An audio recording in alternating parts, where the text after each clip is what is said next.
Let me give you another example. Let's say you want to call a restaurant, but maybe it's a small restaurant which is not easily available to book online. The call actually goes a bit differently than expected. So take a listen.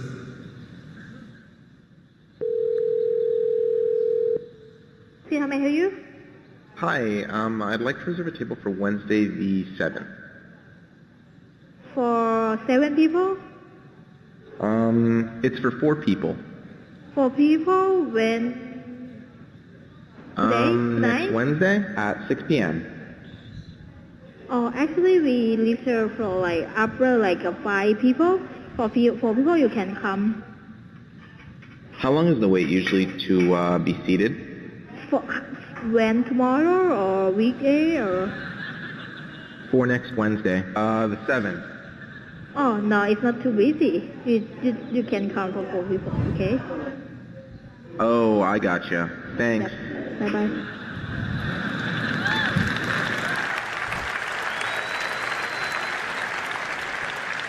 Again, that was a real call. We have many of these examples where the calls quite don't go as expected, but the assistant understands the context, the nuance. It knew to ask for wait times in this case and handle the interaction gracefully. Look, we're still 2016년에 그 알파고가 등장하면서 이제 AI 시대가 열렸다라고 보고 있습니다. 2018년에 이제 구글 컨퍼런스에서 지금 그 구글 CEO가 이야기를 하는 것이 있었는데 이제 구글 비서를 사용해 가지고 식당 예약을 하는 장면을 보여줬어요. 그 예약 상황이 좀 복잡한데 이제 무리 없이 예약을 합니다. 컴퓨터가 이야기를 한다면 우리는 이제 기계같이 이야기하는 것을 생각하는데 그렇지 않습니다. 컴퓨터가 사람과 같이 말을 합니다. 일부러 이제 문법적으로 좀 틀리게 이야기하고 머뭇거리기도 하고 속어도 쓰고 뭐 이렇게 하는 거죠. 자연스럽게 이제 이야기를 한다는 겁니다. AI와 이 사람이 이야기하고 있다고 전혀 생각되지 않습니다. 이게 2018년에 보여줬던 영상이었는데 아직도 개발을 계속하고 있어요.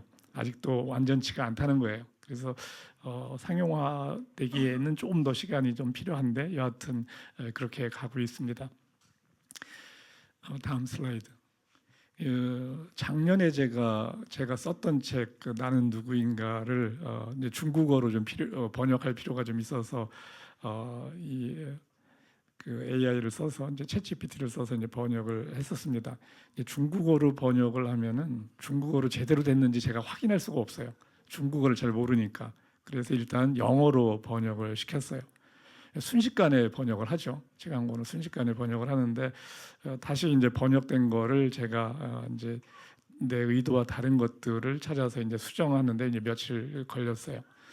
우리말은 이제 주어 목적어나 이런 게 좀 불분명하거든요. 한국말은 그렇기 때문에 영어는 이제 그런 것들이 좀 더 분명하고 그래서 한국말을 중국어로 번역하면은 상당히 오류가 있는데 영어를 통해서 번역하면 오히려 더 정확한 번역이 될 수가 있기 때문에 그렇게 했습니다. 직접 하려면 엄두도 낼 수 없는 일을 그냥 순식간에 이렇게 해버리는 거죠.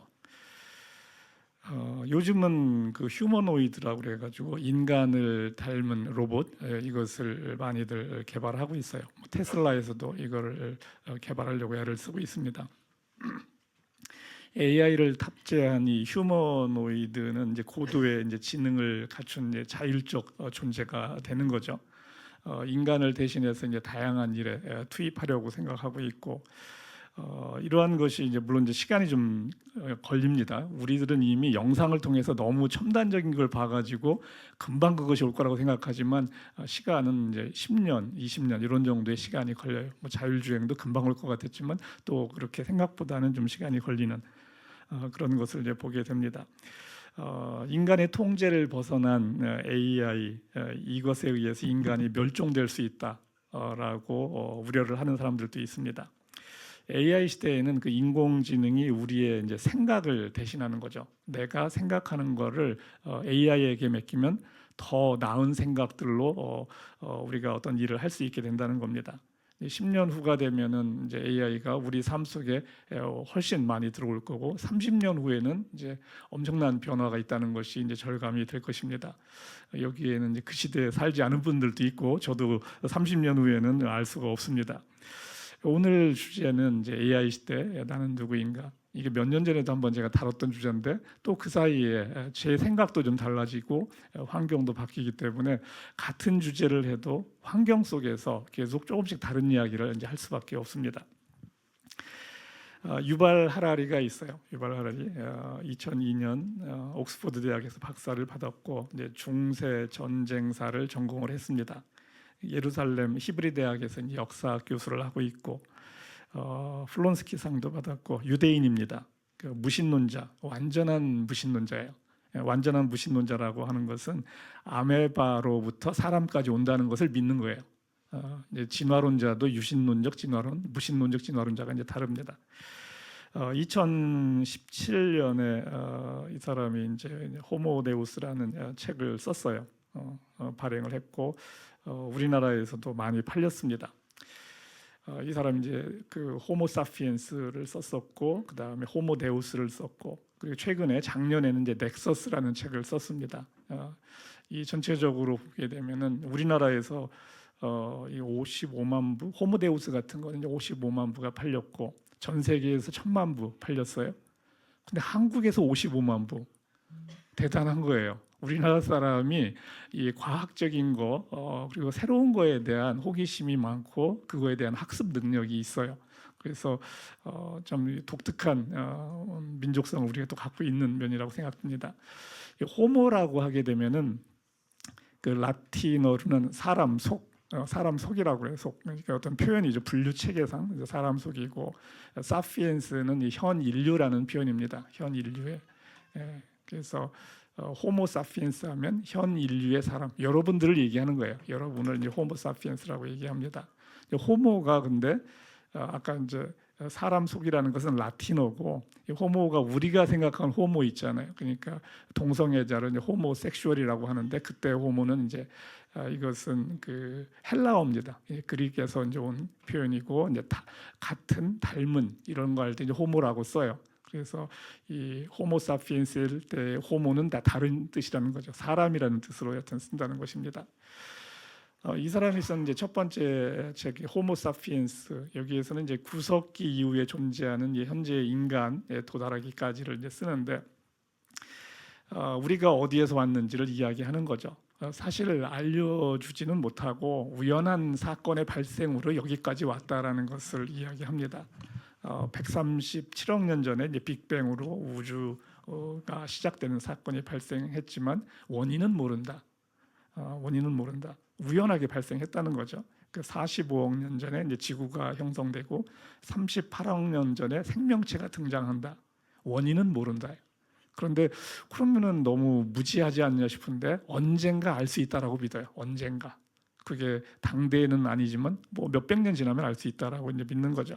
그리고 600만 년 전에 인간과 같은 침팬지, 인간과 같은 건 아니죠. 인간에서 이제 분류상 이제 그렇게 되는 침팬지와의 이제 공통 조상이 이제 출현을 합니다. 역시 원인은 몰라요. 출현을 하고 250만 년 전에 이제 석기 시대가 오고 50만 년 전에 이제 유럽과 중동에 이제 네안데르탈린이 등장하고 20만 년 전에 이제 호모사피엔스가 등장해서 동아프리카에 등장해서 현재 지구를 정복했다라고 이렇게 이야기를 합니다. 이제 중간 중간에 보게 되면은 원인을 알 수 없는 우연적 사건에 의해서 이렇게 이제 진화가 된다라는 것을 믿는 겁니다. 제가 이전에도 얘기했지만 이들도 믿는 거예요. 여러분의 믿음이 아니고 이들도 우연이라는 것, 실제 발생되는 것이 재현이 안 되지만 그것을 믿습니다. 이 사람이 쓴 두 번째 작품이 호모데우스. 결국은 데우스가 이제 신인데 데우스가 신이고 아까 호모가 사람이라고 했죠. 그래서 신이 된 인간을 이야기합니다. 그 AI로 업그레이드된 죽지 않는 인간 이것을 이제 호모데우스라고 표현을 하고 있어요. 이 사람이 이제 작년에 나온 책에서는 넥서스, 21세기를 위한 21가지 재현이라는 책을 또 썼습니다. 이 호모데우스, 우리가 어디로 가는지를 이야기하는 책입니다. 예, 과학자는 구약의 하나님보다 훨씬 큰 도움을 준다. 과학이 훨씬 능력이 있다라는 거죠. 여기에서 이 사람이 말하는 신이라는 것은 전지전능한 그런 신을 의미하는 것이 아니고 그리스 신화에 나오는 어떤 특정한 일들을 잘하는 신, 그 신을 이야기하는 겁니다. 신이 좀 여럿이 있어야 돼. 그러니까 분야별로 또 다 특화가 된 그런 신들을 말하는 것입니다. 호모데우스, 결국 이제 신이 된 인간인데 AI로 업그레이드돼서 죽지 않는 종이 태어난다라는 것을 이야기합니다. 평범한 사람들, 여러분 호모 사피엔스입니다. 여러분이 호모데우스가 되려면 AI로 이제 업그레이드가 돼야 돼요. 그리고 이제 죽지 않는 상황으로 이제 가야 됩니다. 이 호모 사피엔스는 몇 세대 안에 멸종할 것이다라고 이야기합니다. 그냥 말 그대로 이렇게 책을 쓰면은 이게 전 세계적으로 팔리니까 자기가 그렇게 안 믿어도 이렇게 흥미있게 책을 써서 비즈니스는 할 수 있을 것 같은 생각은 들어요. 생각과 달라도 이 자체가 주는 또 맛이 있는 거죠. 이 호모데우스는 한 630페이지 정도 되는 책이에요. 그래서 여러분이 다 읽을 필요는 없고 아까 우리나라에서도 55만 명이 봤는데 저도 이제 그 중에 한 명으로 이 책을 본 거죠. 첫 번째 질문을 한번 해봅니다. 2004년, 20년 전에 이제 MIT의 프랭크 레비 그리고 하버드 대학의 리처드 머네인 교수가 예측한 것이 있는데 미래에 가장 오래 남게 될 직업은 무엇일까? 20년 전의 얘기예요. 벌써 꽤 지났죠 시간이. 이제 4개의 직업군을 제시를 하는데 의사, 변호사, 트럭 운전사, 은행원. 이 중에 가장 오래 남게 될 직업이 뭘까? 우리 용일 형제.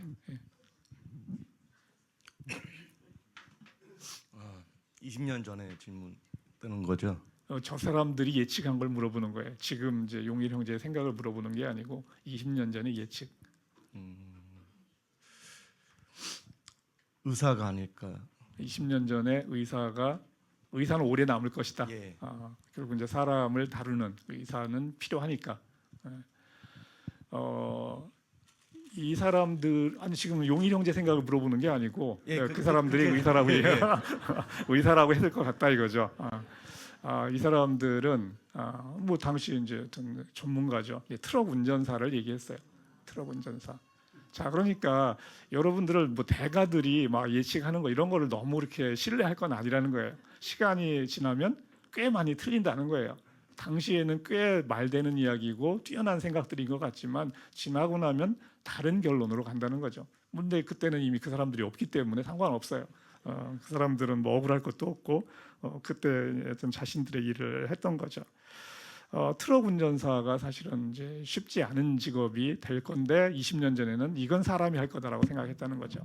의사, 변호사, 뭐 은행원은 지금 가장 많이 없어져 가고 있는 직업이고 의사, 변호사는 결국은 명상의학이나 이런 거는 필요 없어지고 사람이 그리고 의사도 이제 특화가 되는 거죠. 뭐 수술하는 로봇 나오고 그리고 사실은 이 AI가 대체하기 가장 쉬운 직업이 뭐냐면은 정보를 기반으로 하는 거.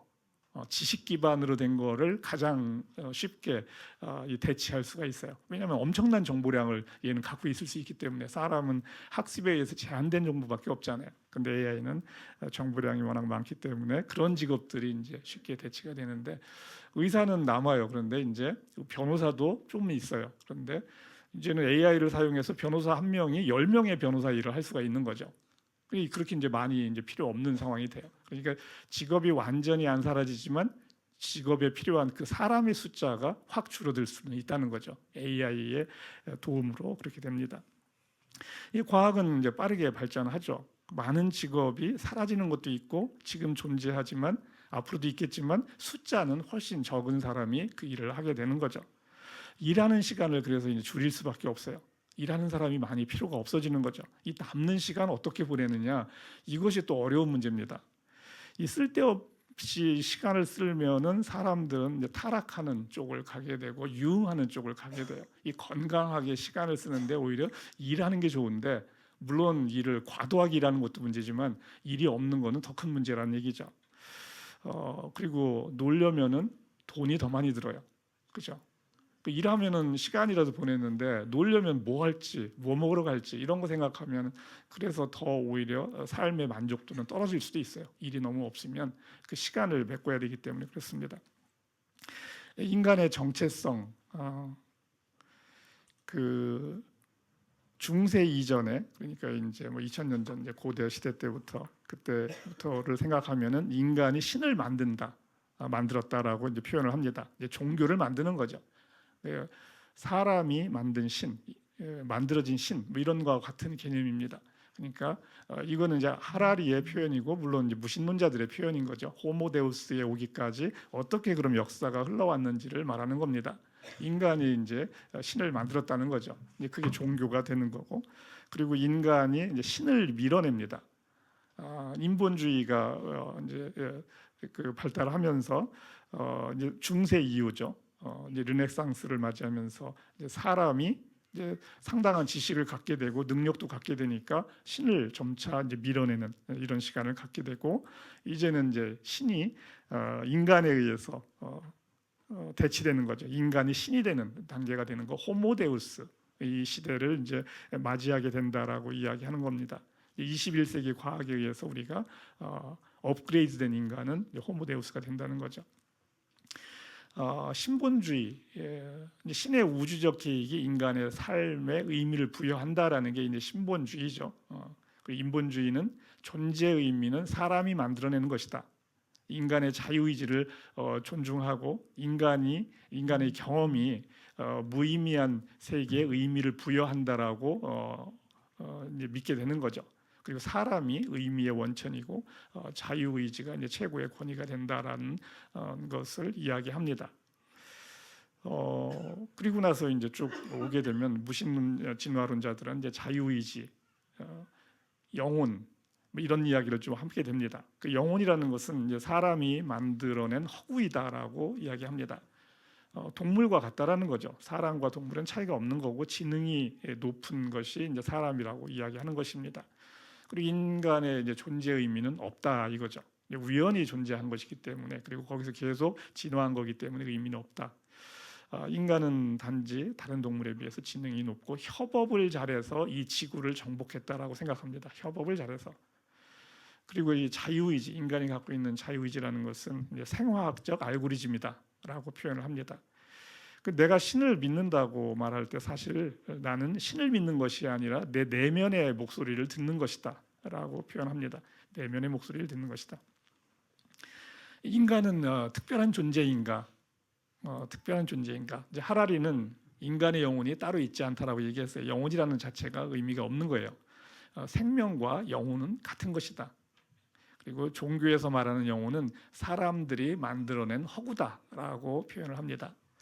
그럼 이런 표현을 하게 되는 배경도 좀 있을 거 아니에요. 그럼 이들 소위 말해서 무신론적 진화론에서 이렇게 이런 생각까지 오게 되려면 어느 정도의 받쳐주는 생각들이 보여지는, 관측할 수 있는 것들이 있다는 이야기입니다. 침팬지, 인간이 이제 거기 공통조상에서 침팬지와 사람으로 갈라졌다라고 이제 진화론자가 이야기한다고 했어요. 침팬지 산티노라는 이건 동물이죠. 침팬지가 있어요. 침팬지가 있는데 이제 스웨덴 푸르비크 동물원에 삽니다. 지금도 살아 있는지 모르겠는데 2009년도에 이제 그 BBC 방송에 나왔던 내용입니다. 이 산티노는 이 동물원에 이제 사는데 무료함을 달래려고 이제 취미를 자기가 개발을 합니다. 그 취미가 뭐냐면 동물원에 방문을 하는 사람들에게 돌을 던지는 거예요. 그 산티노는 동물적 본능으로만 하는 게 아니죠. 자기가 원하는 걸 만들어가는 거예요. 인간만이 가졌다라고 여기는 이성적 사고를 갖고 있는 거예요. 그리고 미래를 예측하는 거죠. 그리고 사전 준비를 또 합니다. 그 산티노에게 그러니까 사람들이 가까이 안 오죠. 돌멩이 날라올까 봐 가까이 안 옵니다. 그러니까 이제 한 1년쯤 지났을 때 이 잠자는 구역에 이제 자기 이제 볏집을 깔아놓고 이렇게 자기 잠자는 자리가 있는데 이 그 볏집을 가지고서 이 담장 근처 사람들이 가까이 다가올 수 있는 데다가 이 볏집을 갖다 놔요. 그리고 그 볏집 밑에 돌을 숨겨놓습니다. 그러니까 사람들은 돌이 안 보이고 볏짚만 있으니까 또 다가오잖아요. 그러니까 싹 가가지고 볏짚 밑에 있는 돌을 또 던지는 거예요. 그 사정거리에 들어오면은 막 던지는데 사람들은 이제 혼비백산해서 도망을 가는 거죠. 다행히 아직 이 돌 던지는 연습을 많이 안 했기 때문에 정확도는 떨어져서 맞아서 다친 사람은 없는데 여하튼 그렇습니다. 그 다음에는 이제 그 담장 밑에만이 아니고 여기저기 나무 밑에도 또 이렇게 볏짚 밑에도 또 돌을 숨겨놓고 이래가지고 했어요. 왜냐하면 사람들이 자꾸 안 오니까 이제 자기도 나름대로 그렇게 했다는 거죠. 이 침팬지의 IQ가 얼마냐? 90. 굉장히 높죠. 여러분 사람의 평균 IQ가 얼마예요? 사람의 평균 IQ가 100이란 얘기는 100보다 안 되는 사람이 얼만큼 있다는 얘기예요. 반절은 100보다 안 되는데 자기 IQ 얘기하는 사람 없잖아요. 두 자릿수라고 막 이렇게 어떻게 보면 좀 비하할 때 얘 두 자릿수다 같다 IQ가 하는데 사실 거반은 두 자릿수입니다. 거반은. 그러니까 자 침팬지 IQ 90 상당한 거죠. 상당한 거예요. 그러면 군대를 들어갈 때 여기 용민이 이제 제대했는데 군대 들어갈 때 그 군인들이 될 수 없는 IQ 지수가 얼마인 줄 알아요? 얼마이면은 군대를 못 가? 80 정도? 그럼 침팬지도 군대 가야 되는 건가? 뭐 이런 생각이 막 들 수 있는데 어떻게 말 잘해야 되는데 80 정도? 80 정도. 예. 군대 들어가는 IQ 지수가 70. 입영 기준이 70이라고 합니다. 자, 그러면 침팬지는 굉장히 훌륭한 군인이 될 수 있는 자질을 갖고 있는 거예요. 자, 이런 것이 있기 때문에 사람이 뭐 특별하냐라는 생각을 한다는 거예요. 그러니까 여러분은 이들의 생각을 함부로 우습게 여길 수도 없는 게 적절한 또 이런 결론에 도달하는 그런 레퍼런스들이 있다는 얘기죠. 그러니까 생각할 수 있다는 얘기예요. 그 인간에게만 자아의식, 내가 누구인가 그런 의식이 있는가? 하라리는 증명할 수 없다는 거죠. 이제 그의 말이 틀린 것도 아니잖아요. 그죠? 이런 걸 보게 되면은 생각하고 미래를 예측하고 뭔가를 하는 거 보면은 사람만이 자아의식이 있다라고 말할 수 있느냐라고 할 수 없다는 거죠. 이 상호 협력하는 거 이것이 인간의 이제 큰 능력인데 이 다른 동물과 다른 그렇지만은 이 코끼리와 침팬지도 상호 협력합니다. 그리고 늑대들도 상호 협력해서 사냥을 해요. 협력해서. 그런데 이들은 이제 그 가족 친지 아주 이제 그 육신적으로 이제 가까운 그 대상들하고만 협력을 해요. 근데 사람은 잘 모르는 사람도 필요에 의해서 막 협력을 하잖아요. 결국은 이 낯선 사람하고도 사람은 협력을 하는데 이 능력이 이 호모 사피엔스가 결국은 지구를 점령하게 된 그거였다라고 이야기를 합니다. 이 성경은 사람을 지능이 높은 동물이라고 이야기하지는 않죠. 사람은 특별하다라고 이렇게 얘기합니다. 창세기 2장 7절 한번 같이 읽겠습니다. 주 하나님이 땅의 흙으로 사람을 지으시고 그의 코에 생명의 기운을 불어넣으시니 사람이 생명체가 되었다. 이 동물에게는 생명의 기운을 따로 넣었다라는 표현이 없어요. 그러니까 동물에게는 생명은 줬는데 하나님이 말하는 어떤 생명의 기운을 넣었다라는 표현은 없어요. 없다는 것이 안 넣었다는 얘기인지 진짜 없는 것인지 증명할 수는 없어요, 사실. 그러니까 우리는 우리가 원하는 대로 우리의 어떤 목적성도 있기 때문에 그거에 따라서 우리의 어떤 사고 체계에 의해서 믿음을 선택하는 것이거든요. 그러니까 모호한 부분이 여전히 성경에도 이렇게 있다는 거죠. 마태복음 10장 28절 예수님의 말씀입니다. 같이 읽겠습니다. 몸은 죽일지라도 영혼은 죽이지 못하는 일을 두려워하지 말고 영혼도 몸도 둘 다 지옥에 던져서 멸망시킬 수 있는 분을 두려워하여라. 자, 자아의식, 나는 누구인가라는 자아의식이죠. 그 어떤 의미를 갖느냐? 이제 하라리, 네가 누구인지 알려면은 유전자 검사를 해봐라라고 얘기합니다. 그리고 구글과 페이스북에 물어봐라. 구글과 페이스북에 물어봐라. 이 하라리는 내가 누구인가 이런 존재론적으로 사람을 보지 않는 거죠. 그냥 지능이 높은 동물이라고 하는 거고 존재로는 사람이 만들어낸 허상이다라고 표현을 합니다. 사람을 어떤 상황이 주어지면 그거에 따라서 반응하는 동물이죠. 사실은 상황이 주어지면 반응하는 것이다. 존재론이 의미가 없다는 것을 하라는 이야기합니다. 이 사람만의 이야기는 아니에요. 다 이게 무신론적 생각을 하는 사람들은 생각을 하면 다 이런 식으로 생각을 합니다.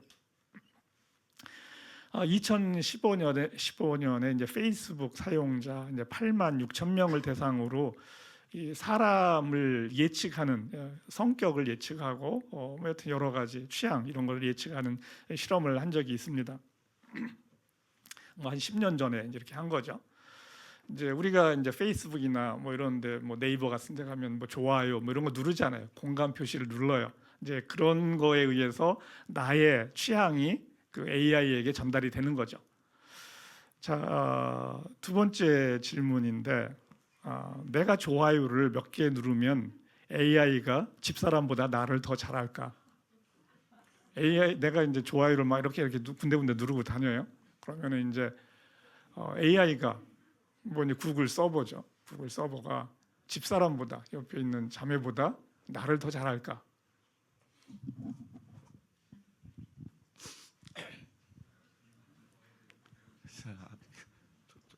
조회를 안 눌러봐가지고 안 눌러봤어요? 안 눌러봤으니까 AI에게 본인의 정보가 안 갈 수 있어. 근데 만약 이제 들어가서 누르고 다녔어요. 100개만 해도 다 파악할 것 같은데 AI가. 와이프보다 AI가 자신에 대해서 더 잘 알 것 같다. 예. 100개. 좀 허전한 느낌이 안 드나요? 좀 아니, 허전한 100개 어쩐지. 요즘 워낙 정교해가지고 애들이 이거 뭐죠? 그거 트래픽 그런 거 되게 정교해가지고 예. 100개만 해도 충분히 다 카테고리별로 다 하면은 와이프보다 용일 형제. 그 얘기는 내가 오늘 뭐 먹으러 갈까, 날씨도 이런 날 뭘 먹으러 갈까 했을 때 와이프한테 물어보는 것보다 AI한테 물어보면 걔가 더 좋은 답을 주는 거예요. 그럴 수도 있을 것 같아요. 예. 100개 정도 누르면 예. 이게 이제 관계성의 깊이인데 관계성이 이제 좀 얕으면 100개면은 충분해요.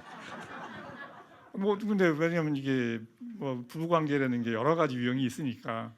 근데 300개 평균적으로 300개를 누르면 그 다음에는 와이프보다 AI가 나를 더 잘 아는 거예요. 뭐 20년, 30년 살았어도 내 취향을 생각보다 와이프가 모른다는 거예요. 내 생각을 잘 모른다는 거죠. 그죠? 자, 그러면 이 좋아요 몇 개 누르면은 어떻게 달라지느냐 했을 때 10개만 눌렀잖아요. 직장 동료보다 얘가 나를 더 잘 알아요. 70개 누르면은 내 친구보다 AI가 나를 더 잘 알아. 친구하고 뭐 이렇게 뭐 사이좋게 지내고 어쩌고 해도 70개 정도 누르면 친구가 AI보다 나를 이해를 못하는 거죠. 150개 누르면 가족보다 AI가 더 잘 아는 거죠. 300개 누르면은 배우자보다 나를 더 잘 알아요. AI가 누구보다 나를 더 잘 알아요. 나보다도 나를 잘 알아요. 그 이야기는 뭡니까? 나는 작년 여름에 뭐 했는지 기억을 못 하는데 얘는 내가 작년 여름에 뭐 하고 다녔는지 알아요. 왜냐하면 내 사진 같은 거 다 올려놓은 게 있고 뭐 여정 같은 거 다 얘는 기억을 하고 있거든요. 나는 나를 잊어도 AI는 나를 잊지 않고 있어요. 그렇다는 거죠. 구글은 나의 이메일을 다 갖고 있고 뭐 사진도 있고 과거 일정도 다 기억하고 있어요. 10년, 20년 전 기억하는데 아무 문제가 없어요. 나에게 용량을 자꾸 더 줘요. 자꾸 나의 정보를 달라 이거죠. 나에 대해서 관심이 많아요. 왜냐하면 그게 돈이기 때문에. 그런 거죠. 그리고 지난 정보들을 지우지 말라고 자꾸 더 합니다. 지우지 말라고. 그러면 나는 이 편리함 때문에 나의 정보를 자꾸 걔한테 더 주죠. 편리하니까. 구글 AI가 또는 뭐 페이스북 AI가 나보다 나를 더 잘 안다는 거죠. 그런데 존재론적으로 나를 아는 것이 아니고 동물적 반응으로 나를 아는 겁니다. 상황이 주어졌을 때 얘는 이렇게 반응한다라는 것을 아는 거예요. 내가 누군지를 아는 게 아니고 상황 속에서의 반응, 이것이 필요한 거죠. 이런 것이 이제 비즈니스가 되기 때문에 그렇습니다. 자, 이렇기 때문에 AI를 믿고 나의 일을 자꾸 맡기게 돼요. AI에게 나의 일을 맡기게 됩니다. 그리고 어느 순간 되면은 얘가 하는 게 나보다 내 일을 나보다 더 잘하는 거예요.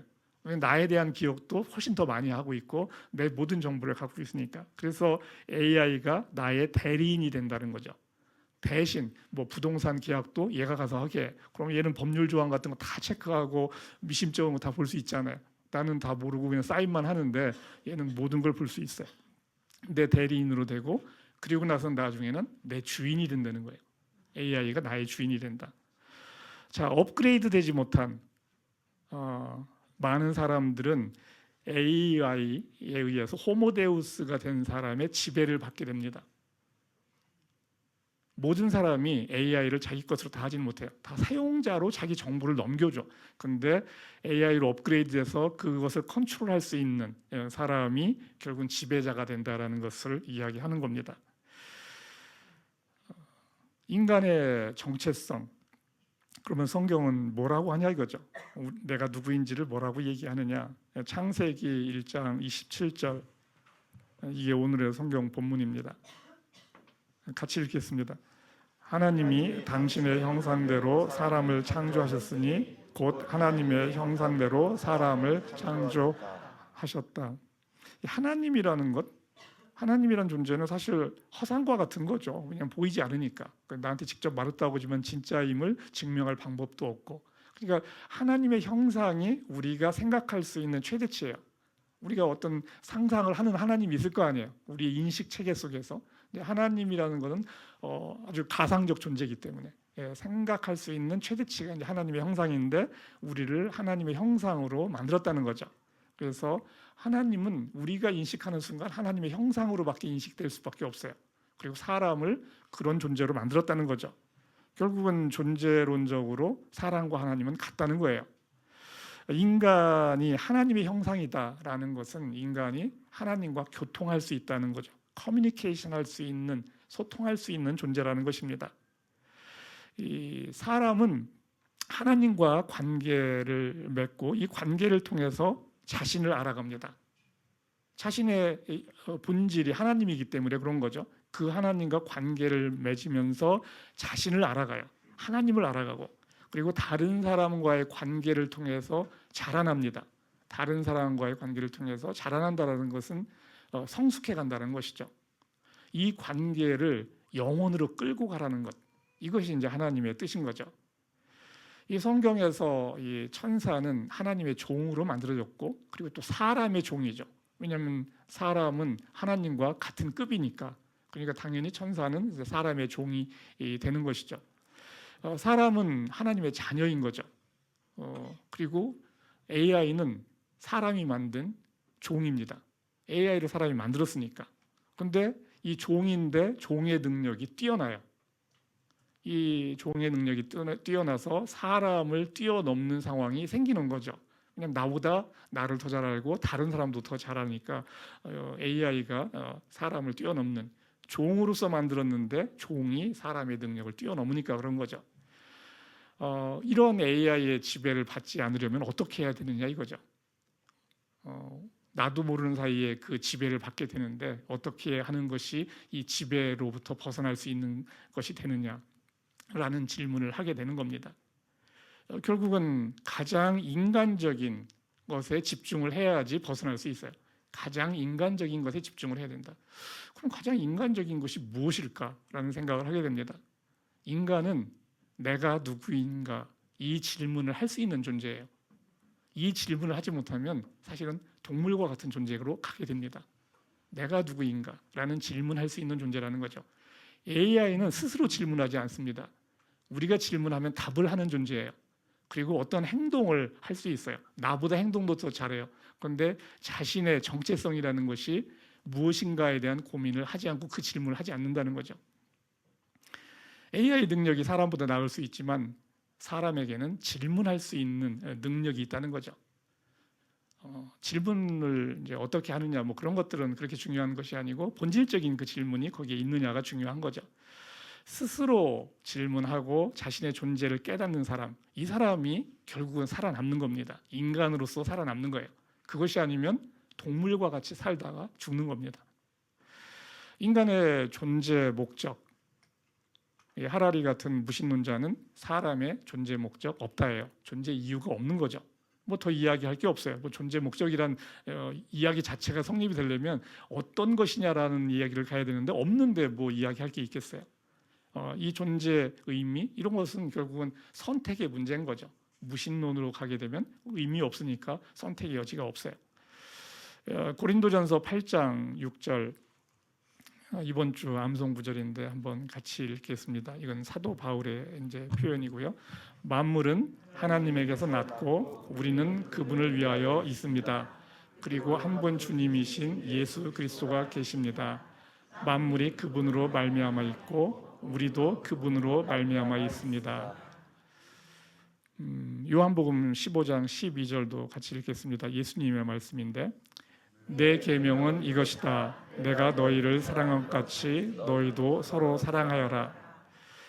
이 사람의 존재 목적, 사람이 피조물이라고 하면은 존재 목적은 창조자에 의해서 부여되는 거죠. 이 사람의 존재 목적은 하나님을 위해서다라고 지금 사도 바울은 이야기하고 있어요. 그리고 존재 목적대로 사는 것, 이것은 이제 하나님 안에서 서로 사랑하는 것입니다. 이를 통해서 우리는 사랑이라는 것이 맨 처음에 굉장히 쉽고 즐겁고 좋은 것이라고만 여겼는데 이것이 참으로 어려운 것이라는 걸 또 알아가는 거죠. 하나님은 우리가 하나님 안에서 사랑으로 하나가 되길 원합니다. 그것이 쉬우면은 뭐 말할 필요도 없죠. 그냥 되는 거죠. 근데 쉽지 않으니까 그 말을 하는 거죠. 이 사랑하며 이 사랑이라는 것이 뭐지? 이것의 그 소중함의 가치를 알게 되고 그리고 그걸 알면 알수록 그것을 더 추구하는 거죠. 이것이 이제 우리의 존재 목적에 부합하는 삶이 되는 거죠. 요한복음 3장 16절에서 예수님이 말씀합니다. 뭐 가장 많이 인용되는 성경 구절인데 같이 한번 또 읽겠습니다. 하나님께서 세상을 이처럼 사랑하셔서 외아들을 주셨으니 이는 그를 믿는 사람마다 멸망하지 않고 영생을 얻게 하려는 것이다. 하나님께서 아들을 세상에 보내신 것은 세상을 심판하시려는 것이 아니라 아들을 통하여 세상을 구원하려는 것이다. 이 사랑은 경험하는 것이지 데이터가 아닙니다. AI는 데이터예요. AI는 데이터. AI는 사람과 같이 소통할 수 없어요. 그런데 사람과 같이 소통할 수는 없는데 사람과 같이 사랑의 언어를 말할 수 있어요. 식당 예약을 뭐 이렇게 사람과 같이 자연스럽게 하는데 우리의 파트너, 사람의 파트너가 돼서 우리가 어떤 사랑의 이야기를 하면은 그거에 맞춰서 얘가 반응은 할 수 있어요. 왜냐하면 데이터에 다 있기 때문에. 사람과 같이 사랑의 언어를 말하고 사람과 같이 행동할 수도 있어요. 뭐 허그도 할 수 있고 다 할 수 있습니다. 하지만 사람과 관계를 맺고 사람과 같이 느낄 수는 없어요. 그렇죠? 관계를 맺고 느끼는 것은 사람만이 할 수 있다는 거죠. AI는 데이터로 그걸 처리할 뿐이라는 거죠. 이 사랑은 몸으로 경험하는 것이지 데이터로 알 수 있는 것이 아니죠. 근데 AI는 그냥 데이터로만 아는 거죠. AI는 데이터로 나타낼 수 있는 것만 할 수 있어요. 사랑은 데이터가 아니죠. 하나님은 자신의 사랑의 기준이신 예수님을 우리에게 주셨습니다. 예수 그리스도를 죽이기까지 우리를 사랑하셨고 그리고 우리도 그 서로 사랑 가운데 살아가라라고 이야기를 합니다. 이 하나님 안에서 서로 사랑하며 우리는 우리의 존재 이유를 경험적으로 깊이 있게 알아갑니다. 이 사랑하면서 나의 존재 이유를 더 깊이 있게 알아간다는 거죠. 그리고 다른 사람을 사랑하면서 자라납니다. 사랑하기 어려운 사람을 사랑하면서 성숙해 가는 거죠. 어디에서 와서 어디로 가는가? 하라리는 사피엔스, 아까 사피엔스에서 진화해서 호모 사피엔스가 됐고 이제 호모 데우스를 향해서 가고 있다라고 이야기하고 이 진화론의 핵심은 결국은 자연 선택, 뭐 적자 생존인 거죠. 결국 환경 속에서 살아남기 유리한 쪽을 선택한다. 자연 선택에 의해서 인간은 호모 데우스에 이른다라고 이야기하는 거죠. 그리고 삶의 의미라는 것은 다 허구다. 우주의 시작, 생명의 시작 모른다. 어떻게 끝나는지 모른다. 하지만 언젠가 알 수 있다라고 믿어요. 언젠가 알 수 있다라고 믿어요. 지금은 지식이 부족해서 모르는 거라는 거죠. 지식이 부족해서. 사람들은 이 무지하기 때문에 이것을 이해하려고 신을 만들고 종교를 만들었다라고 이야기합니다. 신을 도입한 것은 인간의 무지 때문이라는 거죠. 뭐 틀린 말은 아니에요.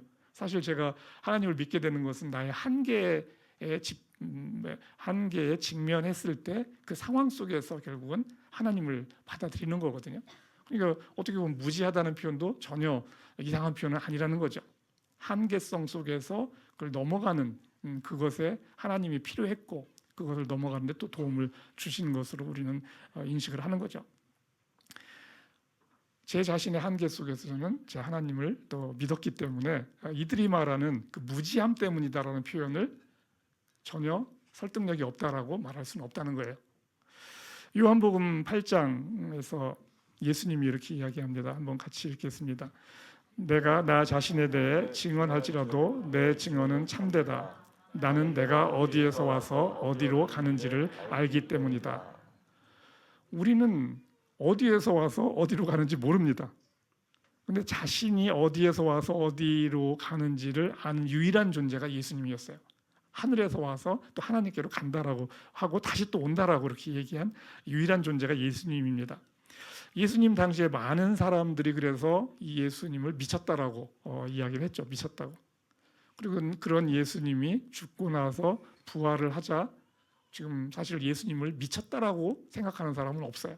단지 믿고 싶지 않다, 아니다라고 생각은 하지만 미쳤다라는 분류로 예수님을 그렇게 이해하지는 않습니다. 요한복음 14장에서 예수님은 이렇게 이야기하죠. 나는 길이요 진리요 생명이다. 나를 거치지 않고서는 아무도 아버지께로 갈 사람이 없다. 하나님이 진리이고 예수님은 하나님께 이르는 길이고 그리고 예수님이 또 진리가 됩니다. 이것을 믿는 것이 기독교인 거죠. 이것을 믿는 것이 기독교입니다. 죽음에 대해서 이 하라리는 죽음은 기술적 문제다라고 이야기합니다. 기술적 문제다. 기술이 딸려서 기술이 좀 모자라서 죽는다라는 거죠. 계속 살아있게 하는 기술이 있으면 사람은 죽지 않을 수 있다라고 믿습니다. 결국은 사람은 노화의 원인을 찾아낼 것이고 그 노화의 원인을 제거할 것이다라고 믿는 것이죠.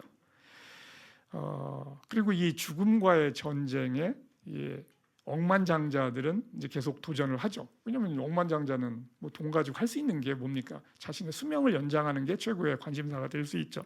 그래서 소위 말하는 슈퍼 리치죠. 슈퍼 리치. 이 억만장자들이 도전할 거고 결국은 이 도전 속에서 영생을 얻게 될 것이다라고 하라리는 믿고 있고 많은 무신론자들이 그렇게 믿고 있어요.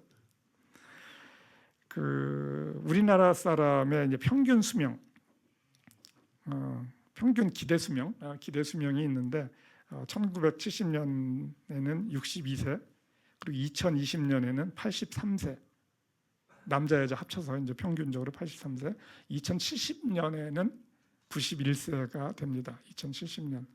지금 앞으로 한 50년, 45년 후인데 여기에 계실 분들도 있을 것 같으네요. 45년 후에 그때 이제 91세 이렇게 얘기합니다. 자, 그러면 세 번째 질문은 현대의학은 지난 100년 동안 인간의 자연 수명을 얼마나 연장시켰나?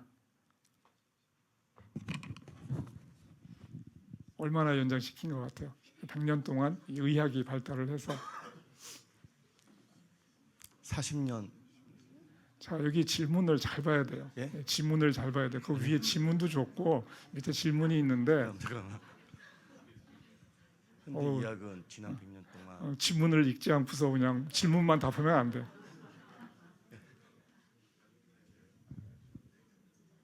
그러니까 100년 전에는 40 몇 세였어서 40 몇 세였을 것 같다. 예. 그러니까 지금 80 몇 세가 40. 저 위에 내가 저기 색깔 칠해놨는데 한국인의 무슨 수명이라고 돼 있어요. 기대 수명. 그다음에 밑에는 질문에는 자연 수명. 그게 뭐냐 이거죠. 그러면 기대 수명과 자연 수명. 기대 수명은 예상 때는 수명이고 수명이고 자연 수명은 처음 들어봅니다. 처음 들어봐요. 처음 들어보면. 예. 그러니까 그 사람이 자연스럽게 살 수 있는 수명, 그냥 병들지 않고 사고 나지 않고 그냥 살 수 있는 수명을 말하는 거예요. 기대 수명보다 더 긴 건가요? 병들지 않고 사고 안 나고 하면은 또 길죠. 왜냐하면 대부분 병들어 죽잖아요. 그러니까 자연 수명이 더 길죠. 그래서 한 120세 정도라고 보죠. 보통은 사람에 따라 또 편차가 있긴 한데, 자, 자연 수명을 연장시켰냐 이거야, 이 기술이. 빵년이랍니다. 빵년. AI한테 보면은 내가 뭔가 질문을 해요. 그러면 답을 막 주는데, 우리 집사람이 그거 아니라는데, 그러면 그 말이 맞다고 또 금방 번복을 합니다. 그래서 지금 용일 형제도 집사람의 의견을 반영해서 빵년. 네, 맞아요. 현대의학은 자연 수명을 1년도 연장시키지 못했습니다. 단지 사람이 죽는 질병, 이런 것들을 이제 제거하면서 자신의 자연 수명을 살게 도와주는 거죠. 사고를 줄이고. 그래서 대부분의 사람들이 자기의 자연 수명에 도달해서 죽도록 도와주려고 하는 게 이제 의학이 되는 거죠. 이 하라리는 이 기술이 발달해서 결국은 이 자연 수명의 문제를 극복할 것이다라고 하는 거죠. 그래서 200세 시대를 열 수 있다.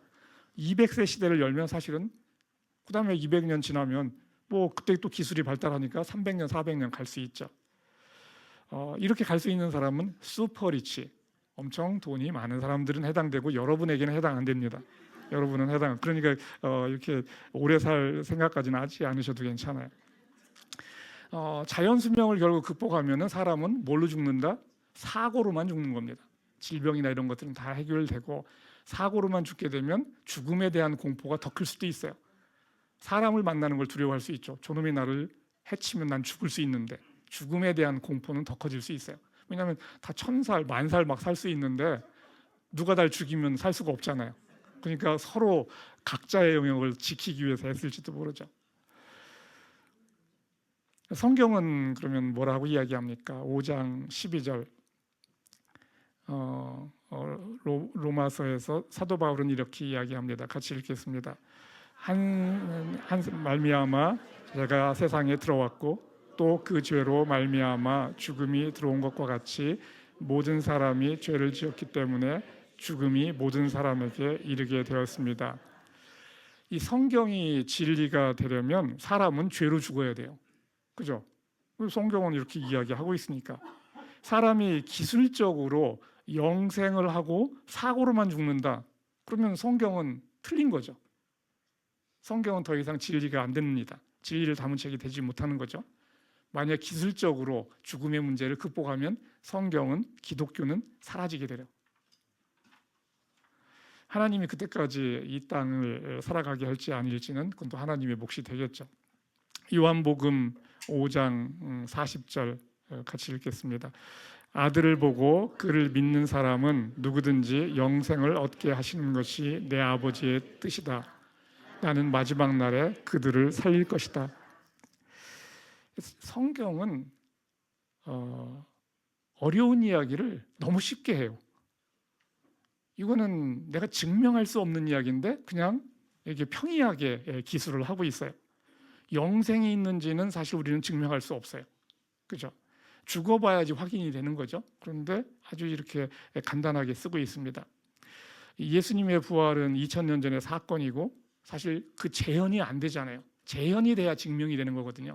재현이 안 되면 그냥 믿음일 수밖에 없어요.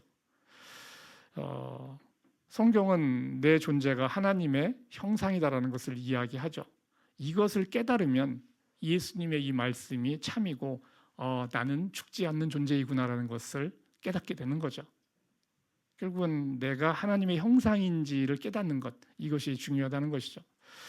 말씀을 정리하도록 하겠습니다.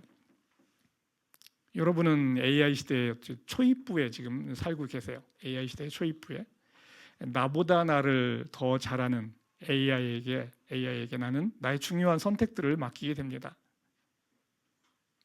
뭐 남자애들은 어떤 여자가 자기한테 더 적합한 배우자가 될지 오히려 자기 생각대로 하는 것보다 AI에게 묻는 것이 가장 적합한 배우자를 찾아줄 수 있어요. 결국 사람들은 자신의 데이터를 AI에게 제공하고 편리함에 길들여져서 이제 살게 됩니다. 이 AI를 탑재한 이 호모데우스, 신이 된 인간이죠. 호모데우스가 지배하는 세상에서 대부분의 사람들은 자신이 지배받는 줄도 모르고 살게 됩니다. 이 호모데우스의 지배를 받으며 노예처럼 살면서 노예인 것도 모르는 거죠. 이 무신론자 유발 하라리, 사람의 존재의 의미 없고 죽음은 기술적 문제일 뿐이다라고 이야기합니다. 성경은 다르게 이야기하죠. 성경 시편 49편 18절에서 이렇게 이야기합니다. 같이 읽겠습니다. 사람이 이 세상에서 흡족하게 살고 성공하여 칭송을 받는다 하여도 영원히 빛이 없는 세상으로 돌아가고 만다. 사람이 제 아무리 위대하다 해도 죽음을 피할 수 없으니 미련한 짐승과 같다. 이 표현은 이제 그 마지막 표현은 개역 성경이 더 원 뜻에 더 가깝다라고 보여집니다. 그것도 같이 읽겠습니다. 존귀하나 깨닫지 못하는 사람은 멸망하는 짐승과 같다. 제가 여러 번 인용했던 이 성경 구절입니다. 인간은 스스로 질문할 수 있는 존재예요. 이 깨달으려면 질문해야 돼요. 질문하는 존재가 결국은 살아남는다는 거죠. 그리고 인간은 스스로 목표를 설정할 수 있어요. AI는 받은 목표를 수행하는 거죠. 사람은 내가 누구인가 질문을 하며 존재 목적에 따라서 사는 삶을 선택할 수 있습니다. 자신이 하나님의 형상이라는 것을 깨닫고 그 존재 목적에 맞게 살 수 있는 존재라는 거죠. 정체성, 사람은 하나님의 형상입니다. 사람은 하나님과 능력 면에서는 엄청난 차이가 있지만 존재적으로는 하나님과 같다는 것이죠. 하나님을 아는 것이 그래서 나를 아는 것이죠. 이 하나님과의 관계를 통해서 나를 알아가는 것이에요. 그리고 하나님을 알아가는 거죠. 우리의 존재의 목적은 하나님 안에서 서로 사랑하는 것입니다. 사람은 하나님을 위해 살라고 만들어진 피조물이죠. 사람은 하나님을 위해 존재합니다. 그런데 가만 생각해 보면 하나님과의 관계 속으로 들어가다 보면은 서로가 서로를 위해서 존재하는 것을 깨닫게 돼요. 내가 하나님을 위해서 존재하는데 어느 순간 보게 되면 하나님이 나를 위해서 존재하는구나라고 느껴진다는 거죠. 그게 이 소통에서 오는 하나님과의 교제 가운데 오는 그 맛이라고 여겨집니다. 하나님과의 관계 속에서 나를 알아가는 존재, 그리고 하나님 안에서 서로 사랑하는 것, 하나님을 위해서 사는 것 같은데 결국은 이것이 나를 위하는 삶이고 그것이 나에게 기쁨이라는 것을 알아가는 거죠. 하나님은 사랑이십니다. 이 사랑에는 대상이 있어야 돼요. 하나님과 사람은 서로를 위해서 존재하는 거죠. 사랑의 대상이기 때문에 서로를 위해서 존재하는 겁니다. 사랑은 경험하는 것이지 데이터가 아닙니다. AI 로봇은 사람과 같이 사랑의 언어를 이야기하고 사랑의 행위를 흉내낼 수 있어요. 하지만 사람과 같이 관계를 맺고 사랑을 하고 느낄 수는 없어요. 사랑은 데이터가 아니기 때문에 그렇죠. 사랑은 경험하는 것이지 데이터로 아는 것이 아닙니다. 이 하나님과 나와의 관계 속에서 러브 스토리, 이것이 영원히 남는 거죠. 그리고 이 이야기의 주인공인 우리도 영원히 살게 되는 것입니다. 이것이 영생이라는 거죠. 이 AI 시대에 이 하나님과의 스토리를 써가면서 즐거워하는 여러분이 되기를 주님의 이름으로 축원합니다.